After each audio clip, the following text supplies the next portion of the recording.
நான் 2 வருஷமா night shift தாங்க ஒர்க் பண்ணிட்டு இருந்தேன். எனக்கு அப்போ கூட இவ்வளோ கடுப்பாக இருக்காது. ஆனால் இப்போலாம் வந்துட்டு என்னைக்காச்சும் ஒரு நாள் தான் வந்து லாகின் பண்ணுவேன். அன்றைக்கெலாம் அழுது தான் லாகின் பண்ண வேண்டியதாக இருக்கும். மோஸ்ட்லி நான் நைட் ஷிஃப்ட் ஒர்க் பண்ணுறேன் அப்படின்னாலே மோஸ்ட்லி பெர்மிஷன் அப்ளை பண்ணிடுவேன். இன்றைக்கி வந்து பெர்மிஷன் அப்ளை பண்ண முடியாதனால இன்றைக்கி வந்து நம்ம வந்து ஃபுல் நைட் ஒர்க் பண்ண போகிறோம்.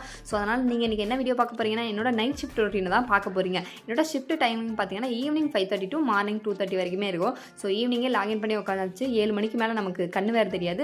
எவ்வளோ அந்த கண்ணா இதை அந்த நம்மளோட வெப்பன்னு சொல்லிட்டு கண்ணாடி எடுத்து மாட்டியாச்சு. அதுக்கப்புறம் வந்துட்டு இன்றைக்கி நான் நைட் ஷிஃப்ட் ஒர்க் பண்ணனால சமைக்க மாட்டேன்னு சொல்லிட்டு என் தம்பியை போய் இன்றைக்கி வந்து சப்பாத்தி போட்டுட்டு இருந்தான். சரி ஓகே என்னடா அது அக்கா கறி போன சப்பாத்தியை கொடுக்குறேன்னு சொல்லி ஓவராக நானும் பேசிட்டு இருந்தேன். இதுக்கு மேலே பேசினா நாளையிலேருந்து உனக்கு சோறு கிடையாது அப்படின்னா சரி நானும் அப்படியே சாப்பிட்டு வந்துட்டு நானும் அப்படியே வேலையை வந்து கண்டினியூ பண்ணிட்டு இருந்தேன். ஒரு 11 மணி 12 மணிக்கெலாம் சுத்தமாக என்னால் உட்கார முடியல. எனக்கு அப்படியே தூக்கம் சொக்கிருச்சு. சரி இதுக்கு மேலே உட்காந்து தான் வேலைக்காகாதுன்னு சொல்லிட்டு நானும் போயிட்டு ஒரு டீயை போட்டு குடிச்சிட்டு போய் வாக்கிங் போகிற டைம்லலாம் நான் டீயை குடிச்சிட்டு வாக்கிங் போயிட்டு இருந்தேன். அதுக்கப்புறம் வந்துட்டு எப்படா 2:30 ஆகும் அப்படின்னு சொல்லி நானும் அப்படியே சுற்றிக்கிட்டே இருந்தேன். சரி அதுக்கப்புறம் டைம் ஆயிடுச்சு லாக் ஆஃப் பண்ணிட்டு நானும் அப்படியே போய் தூங்கிட்டேன். See all in next video guys, by.